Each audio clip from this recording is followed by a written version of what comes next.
What's up, my wizards? It's Dev from SBMTG down there on the YouTube.com. Today, we got our final round of individual Eldritch Moon spoilers, which means tomorrow, Friday morning, the entire rest of the set is going to be spoiled. It's mostly going to be commons and uncommons and stuff, and a lot of it's going to be like, oh, this is pretty good in draft, you know? But I'm sure they usually reserve a standout or two for the last day. But just remember tomorrow, the whole rest of the set's going to be spoiled. But for now, we've got some individual cards I'd like to go over. 11 cards to be exact. And I'm going to start with some cards that I think are just good in limited environments. And I'm not going to say much about them, but I want to go ahead and get them out of the way so we can talk about the more impactful stuff for today. First thing I want to talk about is something that's been pretty recently spoiled here. This is Make Mischief, and it's another devil card. This is 3 mana, 2 generic, and a red for a sorcery. Make Mischief deals 1 damage to target creature or player, and put a 1/1 red devil creature token onto the battlefield with the devil ability it has. When this creature dies, it deals 1 damage to target creature or player. Would have really liked if we could cast this during their turn at some point, their combat step. That'd have been nice. But in any case, it just feels nice to have something that complements the other devil cards well. And it'd be nice to have at least one more of these. I mean, I wanted them to expand on this devil creature mechanic a little bit more. But it's good that they put a card in the set at least. You know, limited play and probably limited play only. Up next is Subjugator Angel right here. This is a 6 mana, that's 4 generic and 2 white, for a 4/3 angel with flying, and when Subjugator Angel enters the battlefield, tap all creatures your opponents control. First thing I want to point out is that it says basically every other creature on the board that doesn't belong to you. So it's not just target player, you know, it's all opposing creatures get tapped when this ETBs. And this can be really good for blinking or displacing and stuff, but it's not very good for standard or any constructed plays. 6 mana is priced way out of this, especially on just a 4/3 flying body. Body could be way better, you know. So I'm not a huge fan of constructed play, but in limited, this seems like a legit bomb. Continuing the trend of cards that just look good in limited and like nowhere else, this is Courageous Outrider right here. It's 4 mana, 3 generic and a white for a 3/4 human scout with when Courageous Rider enters the battlefield, look at the top 4 cards of your library. You may reveal a human card from among them, put it into your hand. Put the rest on the bottom of your library in any order. So it looks pretty solid in draft, you know, if you're drafting the humans deck, you know. Not bad at all, but that's pretty much where it begins and ends. I don't see it in any constructed decks at all. We just got way better stuff for 4 mana than this. And some people are saying EDH, but I don't even really see it there. Just, again, more powerful options exist at 4 mana, so not a big fan, you know. I'd say that draft and sealed, limited play only, is pretty much where this ends. Alright, let's end the train of cards that are like kind of bad for constructed and go into something I think might see some constructed play right here. Good transitional card. This is Olivia's Dragoon right here. It's 2 mana, that's a generic and a black, for a 2/2 Vampire Berserker with discard a card. Olivia's Dragoon gains flying until end of turn. So we got our third 2-drop creature for vampires that is also a free madness outlet. And this is the only one that allows you to just infinitely discard cards, if that's what you want to do. So I do think there's at least some argument for this in the actual competitive vampires deck, but if nothing else, it'll definitely be in the budget build of the vampires deck. And in limited play, this seems pretty good too. You know, basically a bear that can gain flying is nice. Here's the first card today that'll require a translation. This is Sigarda's Blessing right here. It's just a white mana for an enchantment with you may cast aura and equipment spells as though they had flash. Whenever an equipment enters the battlefield under your control, you may attach it to target creature you control. Hey, it's the janky 1 mana build around enchantment for this set. We've seen a few of these in the last few sets. Here's some right here, as a matter of fact. Some of these didn't pan out very much, but Hardened Scales had a deck for the last month that it was in standard, you know, an actually powerful deck for the last couple of months that it was in standard. But this, I'm not too sure about. You know, some people are freaking out about the card. I'm not totally sold. A lot of people have ideas for the card, from sort of an auras-based control deck to obviously Starfield of Nyx, you know. There's a lot of things that people want to do with it, including like equipped aggro, you know, that's a huge thing. Equipped aggro, I'm not really sure, but you know, Kaladesh is probably going to be at least partially focused on artifacts, so maybe we'll see some good equipments in that, but so far there's just not really very many good equipments in standard, so not really sure about that, but it is really good in Commander and fits a lot of roles in Commander too, so I can definitely see it there. You know, EDH will love this card. Not really sure as far as standard goes. I definitely like the card. Don't read any of this as me not liking the card. I'm just trying to remain objective, and I'm not totally sure that something like this can lead to a very competitive deck. Here's another card that requires a translation. This is Collective Effort right here. It's 3 mana, that's 1 generic and 2 white for a sorcery. With Escalate, tap an untapped creature you control. It's got 3 modes on it. First one is destroy target creature with power 4 or greater. Second is destroy target enchantment. And the third is put a +1/+1 counter on each creature target player controls. Looks pretty good to me. I mean, like white aggro, green-white tokens, green-white humans even, could find a way to use this. If not now, then definitely when Dromoka's Command rotates in September. And I will say, by the way, that I was looking forward to Dromoka's Command rotating so we wouldn't have like main deck enchantment hate in Standard, at least none outside of Nahiri that I could think of. And, you know, Dromoka's Command is rotating, but this comes in, and this is even better if you want to kill enchantments than Dromoka's Command. Just destroy that thing, target it, and get out of here. So I kind of don't like that. And I do think the card will see play, you know. To get all 3 modes on the card, you don't have to pay any extra mana. You just do something that these decks are very likely to have anyway. You know, it's sorcery speed, that kind of sucks. If it could have been instant speed, the card would be absolutely busted.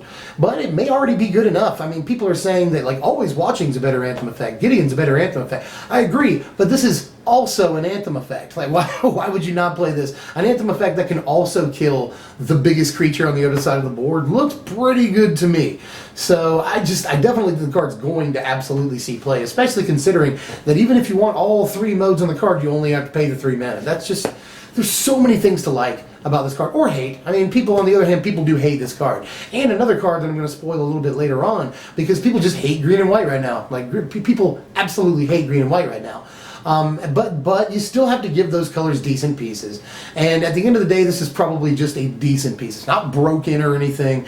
And it will probably be more of a thing 2 months from now. Or conversely, obviously, it could see play right this second. Like the day it comes out, it could see play. I don't mean to undercut the card.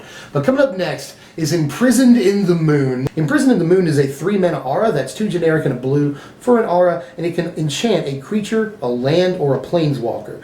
Enchanted Permanent is a colorless land with tap. Add colorless to your mana pool, and it loses all other card types and abilities. Blue removal. Ladies and gentlemen, straight up blue removal. And I know that I just said Dromoka's Command is in the format, collected effort. Jesus. Why? But still, blue removal that can hit creatures and planeswalkers, and lands, by the way. It's definitely worth noting that you will hit lands some of the time, but most of the time, this is blue removal that can take out creatures, and, again, very, very importantly, planeswalkers. I know I just gave janky 1-mana build-around enchantments a lot of crap, but I'm gonna praise one right now, actually. And I think a lot of people probably like Sigarda's Blessing more than they like this card, but there's a lot of thinking to do about this thing. Same thing with Sigarda's Blessing, though.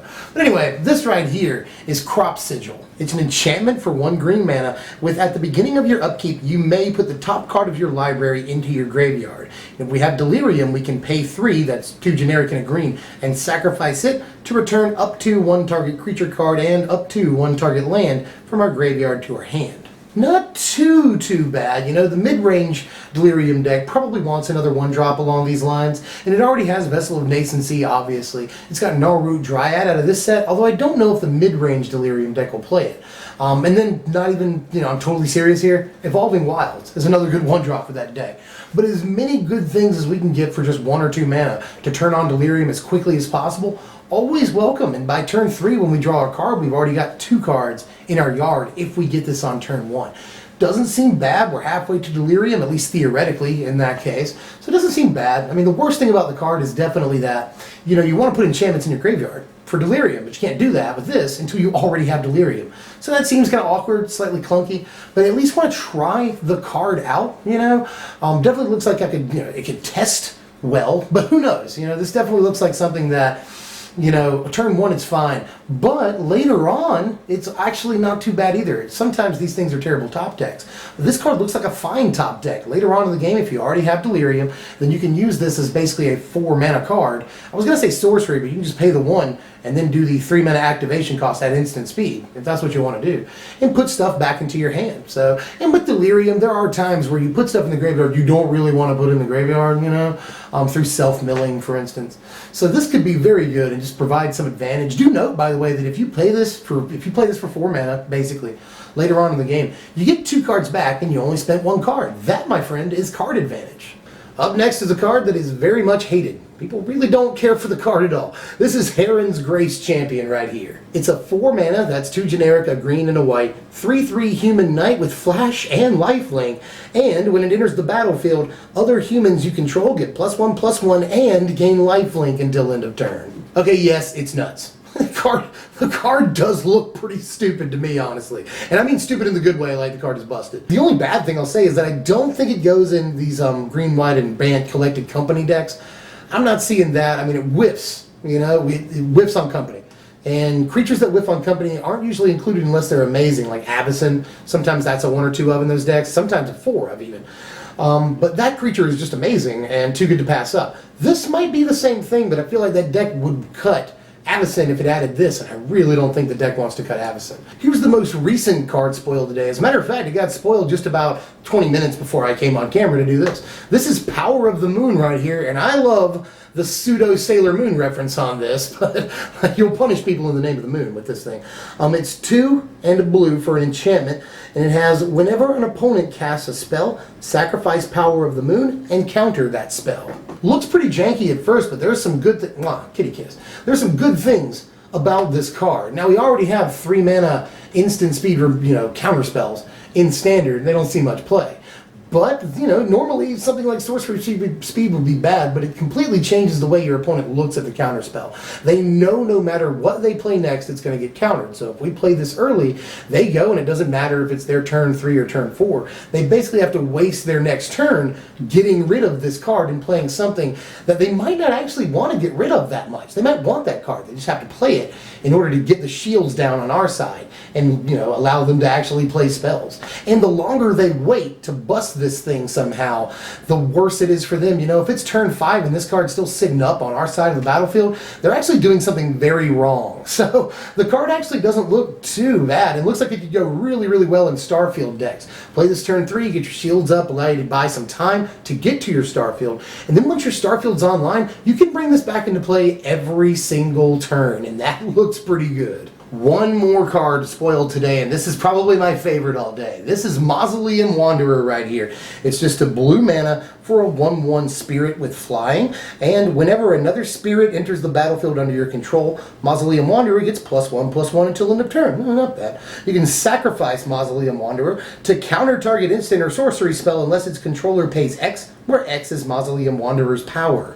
Okay, so basically a new curse catcher with a creature type that's not as relevant in Eternal formats, but other than that is better in every single conceivable way. In the last 2 days, we've seen 2 very constructed playable spirits, and this guy's Rattlechain's new best friend, man. These guys are BFFs all day. Just the fact that this puts them a turn behind on things like Languish or any removal in their hand, or very importantly, Collected Company, Dramoka's Command even, There's a lot of things that this backs them up on, and that can be really, really important, especially in a tempo deck, which is what the Spirits deck is shaping up to be. People were thinking it might just be straight up aggro, but the last few cards we've seen make it almost definitively a tempo deck, and I love blue-white tempo, mono-blue tempo even. I love these tempo decks that are just basically like fish, like little aggro, chip in some damage every now and again and completely disrupt everything our opponent's trying to do, and then just win off of just chip damage, within like 6 or 7 turns. I love those decks so much, and I'm glad that they have a curse catcher, and this actually feels sort of like Spellstutter Spritey to me, if that makes sense, I wish that it had flash, although of course, if you have a Rattlechains, this does have flash, so that's really good too. It's also a good friend of Ojutai's Command, by the way, We can put this into play with an Ojutai's Command and end up countering a spell, effectively meaning that Ojutai's Command can counter nearly anything, as long as this guy's in your yard, so that's really good, Just seems good in a lot of stuff. I mean, we can company this into play. I don't think it'll end up in company decks, but theoretically, we can company this into play and then boosh. So that also seems good. There's so much going on with this card, and it could see play in Eternal formats. I like so much about it, and I'm glad that Wizards decided to print it, and I'm also glad that we got what we wanted. Spirits, tribal players, we'll have to wait and see if tribal spirits is really a thing, but with the last couple of cards we've seen, plus Rattlechains, I don't see it not at least trying to be a thing, and it's probably going to be a viable budget deck unless it takes off and becomes something real. So I really, really like tempo, and I'm glad this exists, and I'm glad that Wizards gave people what they wanted in trying to sort of push Spirits tribal. Seriously though, I love that last card. But that's all we've got for today. Tomorrow, like I said, the rest of the whole set gets spoiled. So not only will I give you sort of, probably the top 10 or 20 of tomorrow, sort of what I think are the best cards, but I'll also start brewing up decks. It's that time, starting tomorrow morning, it's on, as though it were Donkey Kong. But that's all we got for right this second, at least. If you enjoyed the content, like the content, and then sub if you're new or if you just want to see more things. So I'm Deb from SBMTG. This is Ziggy right here, who we haven't seen on camera in a while. Hey, I'm Marlon, more kitty kisses. He loves me. You're sleepy, though. But anyway, sitting here talking to the damn cat. But anyway, I'll see you guys later. Thanks for watching, my wizards.